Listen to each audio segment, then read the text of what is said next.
Comment utiliser l'order flow et la structure de marché à ton avantage dans le but de terminer ton analyse et de pouvoir prendre ton trade? C'est ce qu'on va voir aujourd'hui dans cette vidéo, donc reste bien jusqu'à la fin car je peux t'assurer qu'elle va grandement t'aider à améliorer tes performances en trading. C'est parti. Ok, donc premièrement, comme on a pu le voir dans ma dernière vidéo, je ne vais pas y revenir aujourd'hui, mais petit rappel, sur du 4 heures, on va se baser sur la structure pour pouvoir sélectionner les zones dans lesquelles on va attendre que le prix revienne pour ensuite pouvoir l'analyser sur les plus petites unités de temps. D'accord? Ça, c'est ce qu'on a vu dans ma dernière vidéo.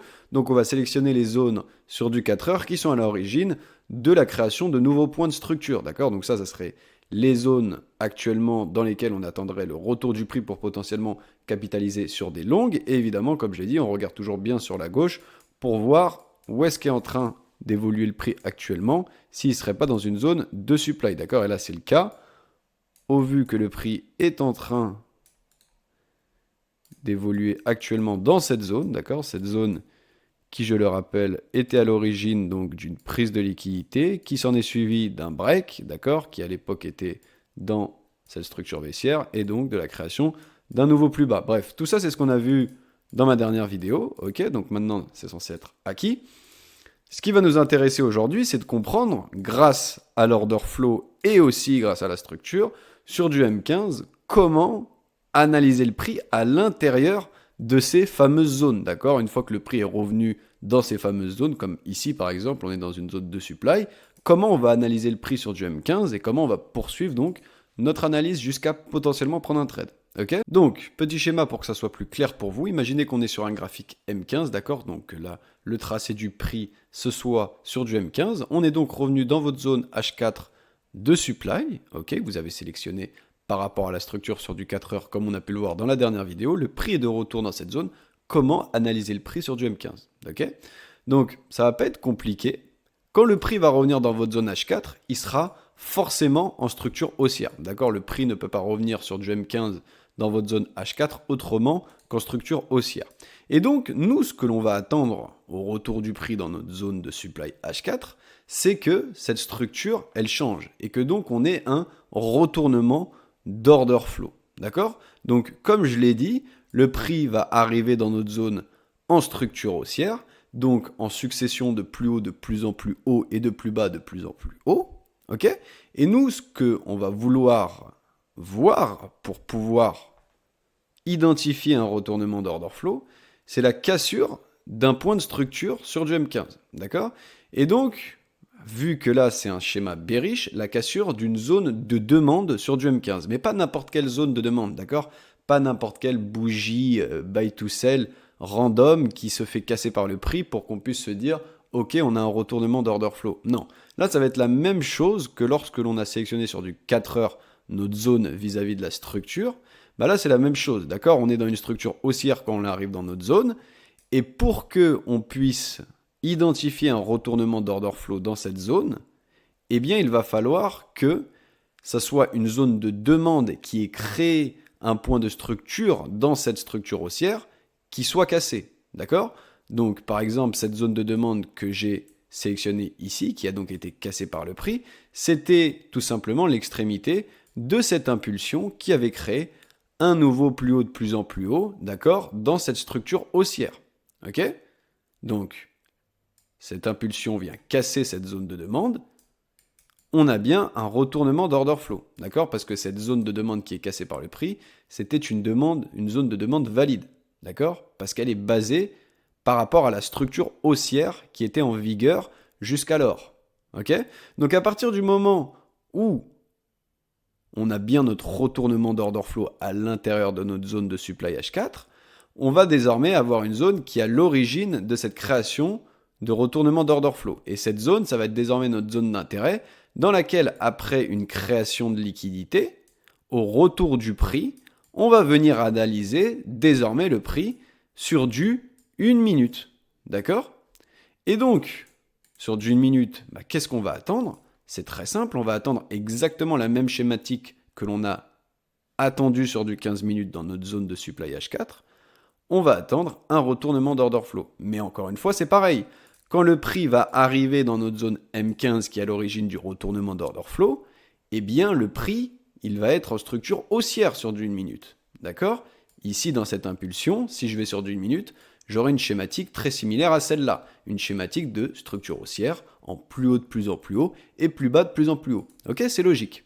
Et donc, pareil, sur du 1 minute, pour que je puisse identifier un retournement d'order flow, il va falloir que une zone de demande qui serait à l'origine de la création d'une zone de structure pertinente soit cassée. D'accord? Donc, comme on l'a vu dans cet exemple-là, une zone de demande qui soit à l'origine d'un plus haut de plus en plus haut. D'accord?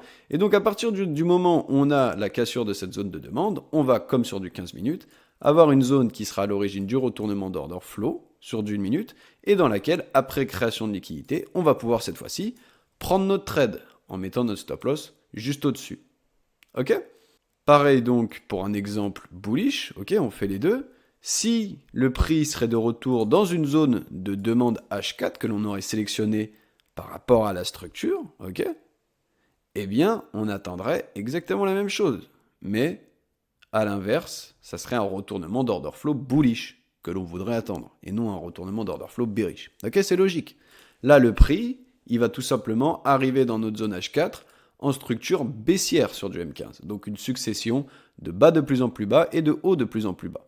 On va donc attendre, au contact de notre zone de demande H4, que le prix sur du M15 casse la dernière zone d'offre qui était à l'origine de la création du dernier plus bas de plus en plus bas. D'accord? Donc comme on le voit, cette impulsion vient casser cette zone qui était à l'origine du plus bas de plus en plus bas dans cette structure haussière sur du M15 à l'arrivée dans notre zone de demande H4.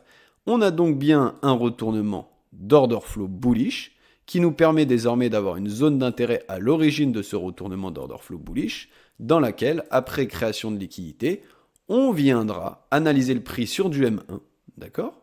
Et on attendra exactement la même chose, c'est-à-dire la cassure de la dernière zone d'offre qui était à l'origine du dernier point de structure dans la structure baissière sur du M1, qui nous donnera donc un retournement d'order flow, une zone d'intérêt, et après prise de liquidité, on pourra prendre notre trade en couvrant ce plus bas de par notre stop loss.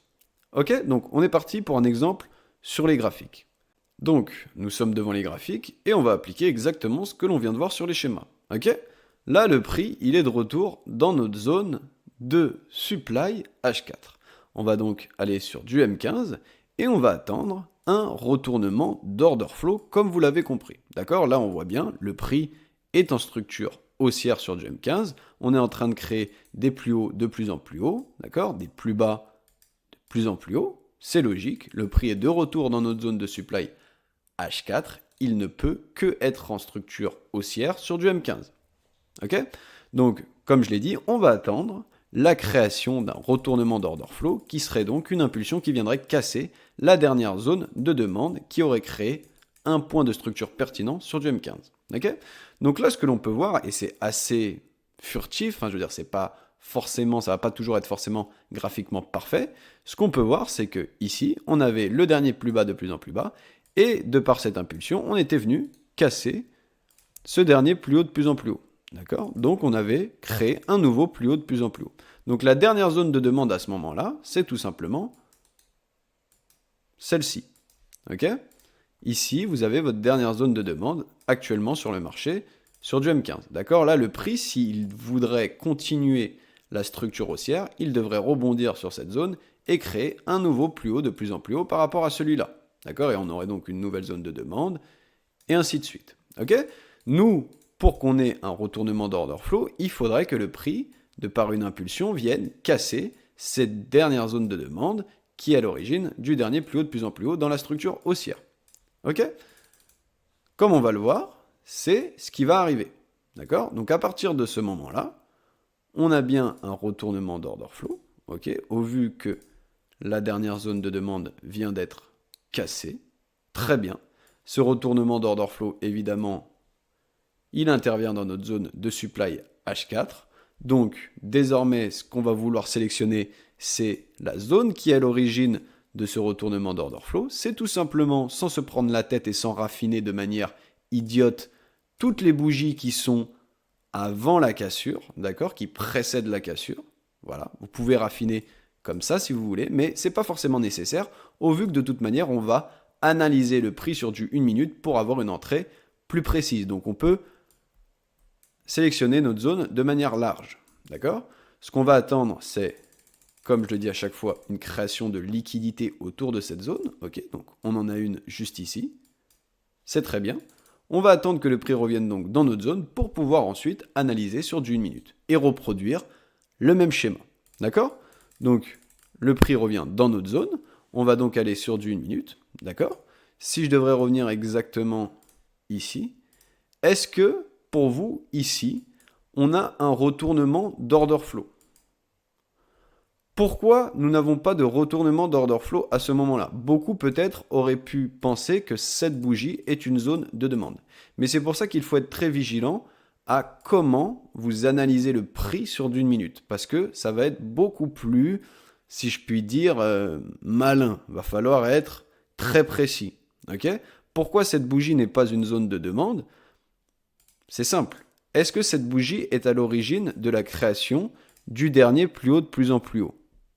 Non. Elle n'est pas à l'origine de la création du dernier plus haut de plus en plus haut, au vu que on avait déjà cassé ce plus haut avant même qu'elle n'apparaisse. Ça veut dire que ce plus haut de plus en plus haut, il n'est pas créé par cette bougie, au vu que cette bougie est apparue après la cassure du dernier plus haut de plus en plus haut, mais ce dernier plus haut de plus en plus haut est tout simplement créé par ces deux bougies, d'accord? Cette zone de demande, ou si on veut raffiner, cette bougie-là, d'accord? C'est bien ici qu'on voit qu'on a des sell to buy et que cette impulsion qui vient casser dans la structure haussière actuelle sur du 1 minute ce dernier plus haut de plus en plus haut pour en créer un nouveau, part de là et non d'ici, d'accord? Donc ça veut dire que pour qu'on ait un retournement d'order flow, d'accord? Pour qu'on ait un retournement d'order flow sur du 1 minute, comme je l'ai dit, il faut que ça soit la dernière zone de demande qui est créée, un niveau de structure pertinent qui soit cassé. Et la dernière zone de demande qui est créée un niveau de structure pertinent sur cette structure haussière sur du 1 minute, c'est cette zone de demande. D'accord? Donc ici, on voit que le prix rebondit dessus et ne la casse pas. Et tout logiquement, il vient créer un nouveau plus haut de plus en plus haut dans cette structure haussière sur du M1 qui est actuellement en vigueur sur le marché. D'accord? Et c'est tout à fait logique. Et si vous commencez à trader ici, bah vous êtes prématuré et vous allez vous faire sortir parce que vous tradez depuis un niveau qui n'est pas un niveau de retournement d'order flow, au vu que cette bougie n'était pas une zone de demande valide. D'accord? Donc faites bien gaffe à ça parce que des fois, voilà, les détails peuvent en dire très long sur ce qui va se passer. Ok? Donc désormais, après que cette zone de demande ait été respectée et que l'on ait créé un nouveau plus haut de plus en plus haut, à votre avis, quelle est la dernière zone de demande? Quelle est la dernière zone qui a créé le dernier plus haut de plus en plus haut? Eh bien c'est simple. Ici, on a cette zone, d'accord, qui est la dernière zone entre l'interaction de ce plus haut ici et la dernière impulsion qui vient le casser. C'est donc ici la dernière zone de demande qui est à l'origine de la création de ce dernier plus haut de plus en plus haut. On aurait aussi cette extrémité, d'accord? Mais nous, on va simplement attendre la dernière zone qui est à l'origine d'un point de structure pertinent dans la structure actuelle, qui soit cassée. Et donc, c'est cette zone de demande-là. Parce que, contrairement à celle-ci, d'accord, elle intervient avant la cassure et non après la cassure, auquel cas elle ne nous intéresserait pas. D'accord? Donc, comme on va le voir, on va y rebondir, mais au final, on va bien la casser. D'accord? Et donc, à partir du moment où on casse cette zone, on a bel et bien notre retournement d'order flow à l'intérieur de notre zone M15, qui elle était à l'origine du retournement d'order flow sur du M15 dans notre zone H4. D'accord? Donc désormais, on fait la même chose, d'accord? On va sélectionner la zone qui est à l'origine de ce retournement d'order flow, d'accord? Et donc encore une fois, ne raffinez pas de manière bête, ok? Sélectionnez tout simplement les bougies qui précèdent la cassure de la zone de demande, d'accord? Placez-vous après bien sûr avoir vérifié que le prix crée bien une création de liquidité, d'accord? On a bien des niveaux de liquidité avant le retour, très bien. Vous pouvez donc vous placer avec votre stop loss qui couvre le high, d'accord? Ici, on a une mèche qui est un peu dérangeante, mais c'est pas plus grave que ça. Ne prenez pas de risque et couvrez-la aussi, d'accord? Comme d'habitude, ensuite, target raisonnable. Ici, on a pas mal de liquidités à venir chercher. On va voir notre ER de 5, où est-ce qu'il peut se loger.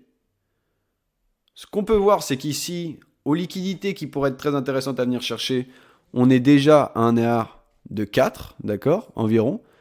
Est-ce que ça serait malin d'essayer de grappiller un R de plus en mettant le TP un peu plus loin? Bah pas forcément. On peut tout simplement se dire, ok, ici c'est raisonnable, j'ai déjà un R de 4, pour moi ça me suffit. Et on voit que voilà, sans rechigner, depuis notre zone, une impulsion va se créer et venir tout simplement nous TP de manière très rapide. D'accord? Et ça, c'est tout simplement parce qu'on a bien analysé le prix et que depuis le 4 heures, on est dans une zone valide. Sur du 15 minutes, on a attendu un réalignement de l'order flow, plutôt un retournement de l'order flow dans cette zone de supply 4 heures, d'accord? Un retournement réel qui est la cassure d'une zone de demande pertinente, d'accord? Et encore une fois, à l'intérieur de cette zone M15, on a attendu la cassure d'une zone de demande pertinente dans la structure haussière sur du M1, et donc un retournement d'order flow totalement legit dans lequel on a pu se positionner. D'accord? Donc, comme vous l'aurez compris, c'est pas plus compliqué que ça, mais ça demande un minimum d'attention aux détails, surtout vis-à-vis de la structure et de l'order flow. D'accord? On ne peut pas sélectionner notre zone H4 comme du n'importe quoi. D'accord? Comme on l'a vu dans ma dernière vidéo, ça doit être des zones qui sont réellement à l'origine d'une création d'un nouveau point de structure. D'accord? Que ça soit une zone de supply, que ça soit une zone de demande, peu importe, ces zones doivent être des zones qui ont créé, qui ont contribué à la création d'un nouveau point de structure. D'accord? Une fois que le prix est revenu dans ces zones, on va venir sur du M15, ok, et on va attendre un retournement d'order flow qui correspond à cette zone. Si c'est une zone de demande, on attendra un retournement d'order flow bullish, et si c'est une zone de supply, on attendra un retournement d'order flow bearish. D'accord? Mais encore une fois, ce retournement d'order flow, il ne peut pas survenir de manière anodine, d'accord? Il doit réellement casser quelque chose qui vient nous dire, ok, la structure actuelle est en train de changer, d'accord? Les banques sont potentiellement en train de commencer un nouveau flux, ok? C'est très important, parce que si vous estimez qu'un retournement d'order flow intervient simplement parce qu'on a cassé une petite bougie random comme on a pu le voir ici, d'accord? Alors qu'en fait cette bougie, elle veut rien dire, c'est pas une zone de demande, d'accord? C'est simplement une bougie à la vente dans une impulsion haussière, d'accord? Mais c'est rien de concret, d'accord? Si vous commencez à estimer que ce genre de choses peut être un retournement d'order flow, vous allez vous prendre pas mal de pertes, d'accord? Vous allez vous prendre pas mal de pertes parce que ce ne sont pas des réels retournements. Et donc, en fait, vous êtes tout simplement en train de trader à l'inverse du flux, de la structure actuelle, d'accord? Il faut vraiment, pour qu'on puisse notifier un retournement d'order flow, que ce soit une zone de demande ou d'offre qui est réellement créée un nouveau point de structure dans la structure qui potentiellement va être cassée, d'accord? Parce que sinon, on ne peut pas avoir un changement de flux. Et c'est logique, d'accord? Ici, pourquoi au final, on a clairement un changement de flux après la cassure de cette zone de demande? C'est parce qu'on est dans une zone M15 que l'on a sélectionnée parce que c'est un retournement d'order flow et que dans cette zone M15, sur du M1, on fait la même chose et on le fait bien. D'accord? On ne se précipite pas à la première impulsion baissière qui survient en se disant vite, vite, vite, il faut que je rentre en position. Non, non, non. On attend que réellement, cette dernière zone de demande qui est à l'origine de la création d'une dernier plus haut de plus en plus haut par rapport au dernier dans la structure haussière M1 dans notre zone M15 soit cassée. D'accord? Et là, on peut clairement dire, ok, cette zone de demande qui soutenait la structure haussière sur du M1 vient d'être cassée. J'ai donc bien un retournement d'order flow dans ma zone M15 sur du 1 minute et je peux donc prendre mon trade dans la zone qui est à l'origine de ce retournement d'order flow. D'accord? Mais je ne me précipite pas et j'attends réellement que la structure soit cassée, que j'ai réellement un retournement d'order flow viable, legit, dans lequel je peux prendre mon trade. D'accord? Et si vous actez de cette manière, c'est-à-dire avec patience, parce que ça ne va pas tout le temps arriver, des fois vous allez avoir des retours en zone M15 et à l'intérieur de cette zone M15, vous n'allez pas avoir ce que vous voulez sur du 1 minute, bah c'est comme ça, d'accord?